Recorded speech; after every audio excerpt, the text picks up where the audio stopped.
नमस्कार. महाराष्ट्रातील विविध क्षेत्रातील बातम्या झटपट आपल्या मोबाईलवर पाहण्यासाठी लगेचच सबस्क्राइब करा राष्ट्रशक्ती लाईव्ह न्यूज आणि सोबत बेल आयकॉन प्रेस करायला विसरू नका. काय नक्की आज कोर्टामध्ये कामकाज झालं काय? कसं आहे, गुरुवारी आम्ही ह्या प्रकरणामध्ये आमचं अपील दाखल केलेलं होतं. गुरुवार नंतर शुक्रवारी या प्रकरणामध्ये पहिली हिअरिंग झाली.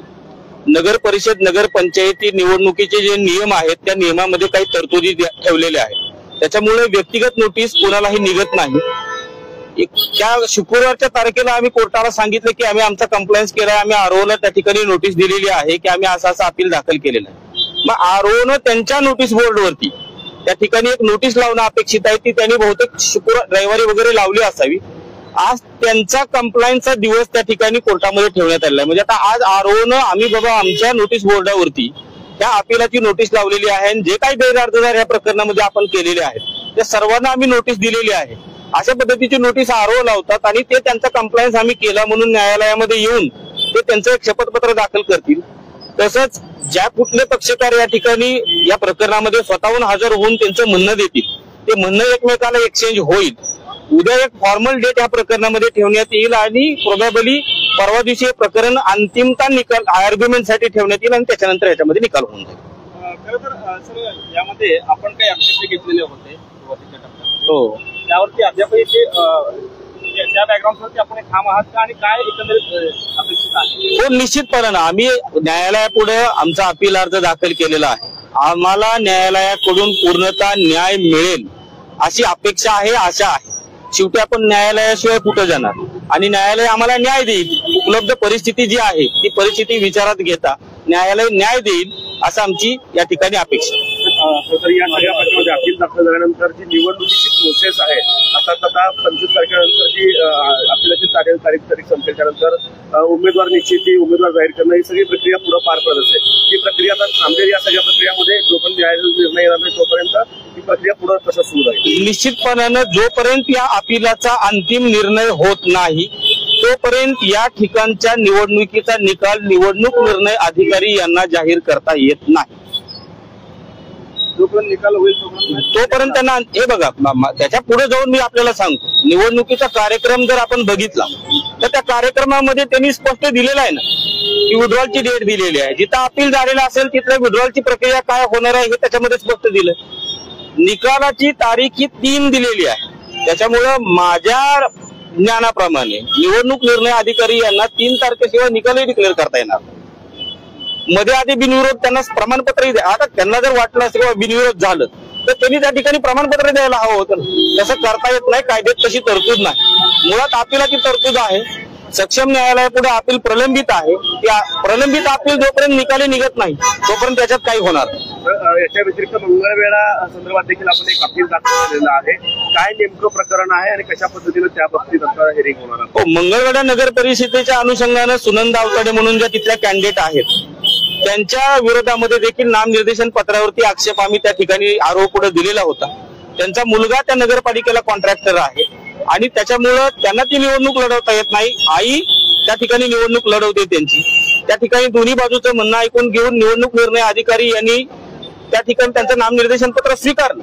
त्याच्या विरोधामध्ये देखील आम्ही पंढरपूर न्यायालयामध्ये त्या ठिकाणी अपील दाखल केलेलं आहे. त्या अपिलाची प्रक्रिया चालू आहे. त्याच्यामध्ये उद्या त्या ठिकाणी न्यायालयाने तारीख दिलेली आहे. आम्हाला काय आपलं असं म्हणणं आहे की यामध्ये त्यांचा अर्ज पास करण्यात यावा, काय नेमकं नियम कोणत्या आक्षेपाचे मुद्दे आहेत? नाही, आक्षेपाचा त्याच्यामधला मुद्दा सरळ सोपा आहे की आई त्या ठिकाणी नगरसेवक नगराध्यक्ष होत असताना मुलगा जर कॉन्ट्रॅक्टर नगर परिषदेचा असेल तर अशा परिस्थितीमध्ये आईला नामनिर्देशन पत्र भरता येणार नाही का तर ड्युटी आणि इंटरेस्ट याचा कॉन्फ्लिक्ट हे प्रिन्सिपल त्या ठिकाणी आडवं येऊ शकतं आणि त्याच्यामुळं त्या ठिकाणी त्यांना नामनिर्देशन पत्र भरता येत नाही. त्याच्यामध्ये एक स्पेशल प्रोव्हिजन आहे नगर परिषद अधिनियमामध्ये कलम 16 अन्वये ज्या अनर्हता दिलेल्या आहेत की ज्याचा कुणाचा डायरेक्ट इनडायरेक्ट इंटरेस्ट त्या ठिकाणी त्या नगर परिषदेच्या वतीने केलेल्या करारामध्ये असेल तर त्याला ती निवडणूक लढवता येत नाही. त्याचं जे इंटरप्रिटेशन न्यायालयाने वेगवेगळ्या निकालामध्ये केलेलं आहे त्याच्या आधारे आम्ही तो आक्षेप घेतलेला.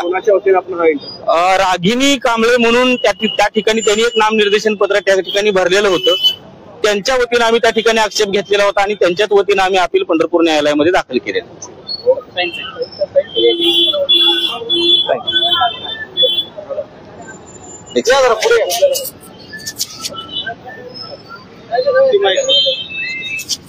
लावायचं.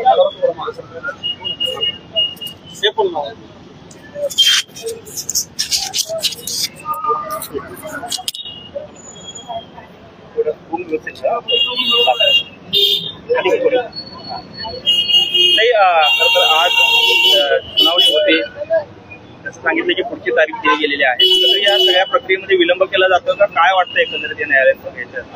आता आम्ही गुरुवारी अपील केलं होतं, शुक्रवारी पहिली हिअरिंग झाली, मग त्यांना आता ते नोटीस वगैरे गेले, मग त्यांचे पण जे काय आता अहवाल वगैरे असेल ते सादर करायला वेळ लागतच असेल कदाचित. आज ते आलेत, आतमध्ये सीओ साहेब आहेत, तहसीलदार साहेब आहेत, आता ते त्यांचं म्हणणं सादर करत असतील. आता ते पाहून आता आम्हाला उद्याची तारीख दिली. काय अपेक्षा आहे न्यायालयाकडून, कशा पद्धतीने निकाल? न्यायदेवतेवर विश्वास आहे आता, आणि सध्या तर आता आम्ही यांच्या विरुद्ध लढतोय, तर मानवी हक्क आयोगाच्या तारखा ते पोस्टपेड होत आहेत. देव नको इथल्या तारखा तशा पुढे जाव्या, लवकरात लवकर निकाल व्हावा हीच इच्छा आहे. खरं तर काल एकनाथ शिंदे सुद्धा आले होते, त्यांनी देखील असं म्हटलेलं आहे की मोहोळमधील जी गुंडागर्दी दहशतगर्दी आहे ती आम्ही खपवून घेणार नाही, ती संपवून टाकणार. आणि कुठेतरी पंडितराव देशमुख यांच्या हत्येचा देखील त्यांनी उल्लेख केला की त्यांचं बलिदान व्यर्थ जाणार नाही. कसं पाहताय या सगळ्या घटना घडामोडींकडे? खरं तर आपण त्याची वाट पेटवलेली आहे या सगळ्या.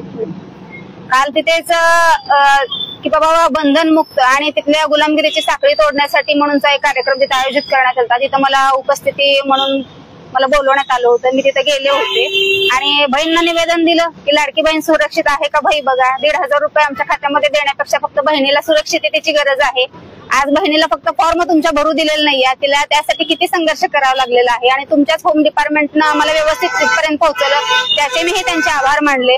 आणि माझी म्हणून माझीच नाही, महाराष्ट्रातील खूप बहिणींना असं असंख्य कितीतरी तक्रारी असतात, त्यांना सामोरं जावं लागतं.